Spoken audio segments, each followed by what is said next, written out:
जय श्री कृष्णा। राधे राधे। स्वर्ग के लिए गया जी ही क्यों जाना।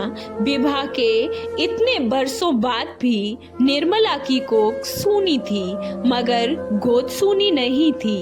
देवरों के सारे बच्चे निर्मला को अपनी बड़ी माँ मानते थे और कोख से जन्म देने वाली माँ को दूसरी माँ। परिवार के सारे बच्चों की वह बड़ी माँ थी।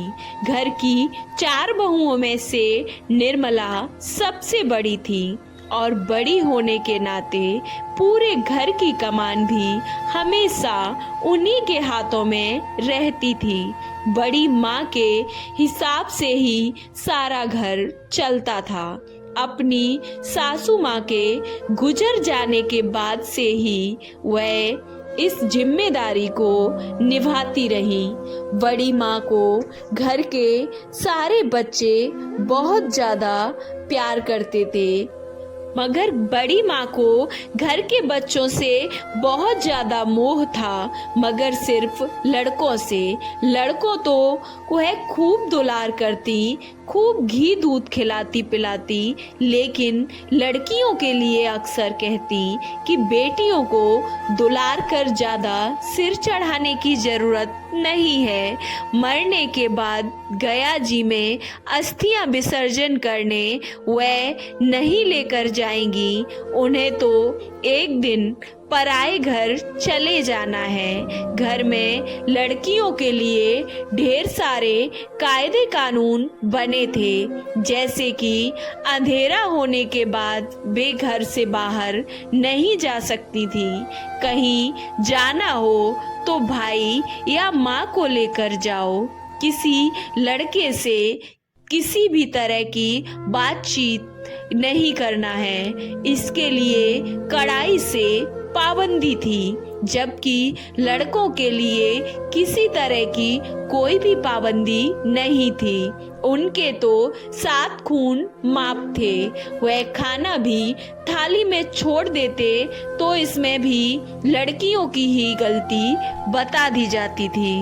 इतना ज्यादा खाना परोस दोगी तो क्यों नहीं छोड़ेगा। लड़कियां बड़ी माँ की झिझकियां सुन सुनकर खूब चिढ़ती थी, लेकिन बड़ी माँ है यही सोचकर उनकी बातों को एक कान से सुना और दूसरे कान से निकाल देती थी। कभी उनकी कही हुई बातों का बुरा नहीं माना। उन बेटियों में से एक बेटी रमा थी। रमा परिवार की सबसे छोटी बेटी थी। धीरे धीरे परिवार बड़ा होता गया, घर में जगह कम पड़ने लगी, तो बेटों ने तो आसपास अपने रहने के लिए अलग अलग ठिकाने खोज लिए, लेकिन बाकी सब इसी घर में बड़ी माँ के साथ रहे। नए जमाने की बयार में घर परिवार की लड़कियां स्कूल जाने लगी। दुनियादारी की समझ बड़ी तो बड़ी माँ के विचारों से जब तब बच्चों का टकराव भी हो जाता था। समय बदला, लेकिन बड़ी माँ के विचार नहीं बदले। सभी बच्चे सयाने हो गए। हाँ, माँ में बदलाव नहीं आया तो सिर्फ इतना कि सयाने बच्चों के आगे सब बड़ी माँ कुछ कम जरूर बोलने लगी थी। परिवार के बड़े बेटा बेटियों का विवाह होते होते बड़ी माँ 65 वर्ष की हो गई थी। बेटे बहुओं को देखकर बड़ी माँ की खुशी का ठिकाना न था। उन्हें खूब ढेर सारा आशीष देती और अपना कलेजा ठंडा करती। परिवार की सबसे छोटी बेटी रमा का भी रिश्ता कर दिया था। रमा की शादी का दिन था। सुबह से ही घर में शादी की तैयारियां चल रही थी। बड़ी माँ घर की नई बहुओं से शादी की रस्में बता कर संपन्न करवा रही थी। शाम ढलने पर बारात लड़की वालों के द्वार पर पहुंची। तो वधू पक्ष ने बारातियों का शानो शौकत के साथ भव्य स्वागत किया। दूल्हे को द्वार पूजा के लिए बुलाया गया।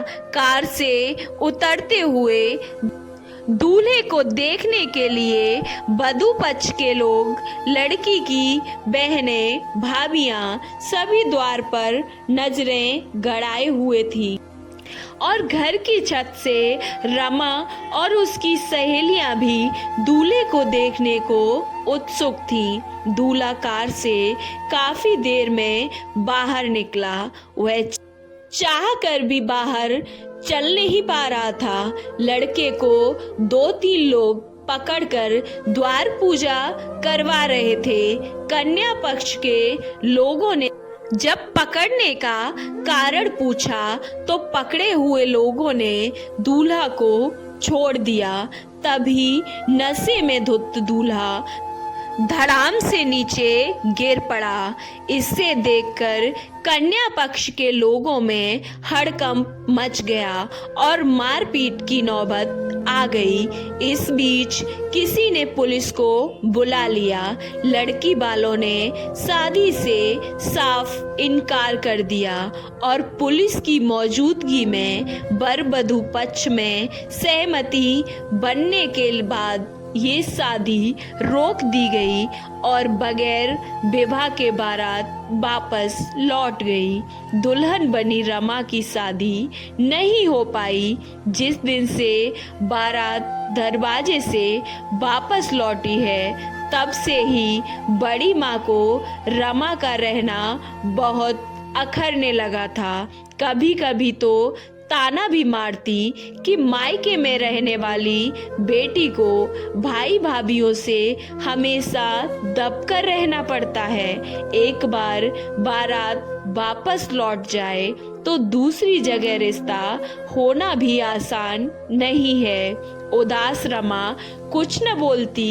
एक सुबह की बात है, बड़ी माँ पूजा पाठ करने के बाद गौ माता को रोटी खिला रही थी कि अचानक उनके शरीर के दाहिने हिस्से ने काम करना बंद कर दिया।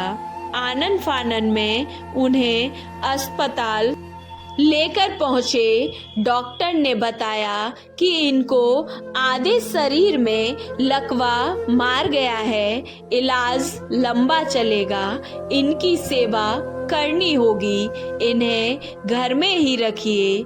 1 महीना हॉस्पिटल में इलाज करवाने के बाद घर के लोगों ने घर में ही इलाज करने में भलाई समझी और उनको घर ले आए। लकवे की वजह से बड़ी माँ पूरी तरह बिस्तर पकड़ चुकी थी। बीमारी की खबर मिलते ही बड़ी माँ की बहन, भाई, भतीजे के अलावा दूर और नजदीक के तमाम रिश्तेदार उन्हें देखने के लिए आए, लेकिन सबने बस हाल चाल लिया और चलते बने। आग्रह करने पर भी बड़ी माँ के पास चंद दिनों के लिए कोई भी रुकने को राजी न हुआ। घर की बहुओं ने भी अपने घर की परेशानियां गिनवाकर कन्नी काट ली। तब उनकी सेवा को आगे आई रमा बेटी, वही रमा बेटी जिसकी बारात वापस लौट जाने के कारण अब उनकी नजरों में अवांछित रूप से वह रह रही थी। नहलाने, मालिश करने से लेके उनके कपड़े बदलने का भी सारा काम रमा ही करती थी। यहाँ तक कि रमा ने बड़ी माँ की सेवा में दिन रात एक कर दिया था। आधी रात में भी बड़ी माँ की एक आवाज पर रमा उनके पास खड़ी मिलती। एक दिन जब रमा बड़ी माँ के सिर में तेल लगा रही थी तो उनकी आंख भर आई। उन्होंने रोते हुए कहा, मुझे माफ कर दे बिटिया, मैं बहुत गलत थी। बेटों के मोह माया में मेरी आंखें अंधी हो गई थी। इतने दिन से हम देख नहीं पाए कि स्वर्ग गया जी में नहीं, स्वर्ग तो यही है बेटियों के पास। आपको ये कहानी कैसी लगी?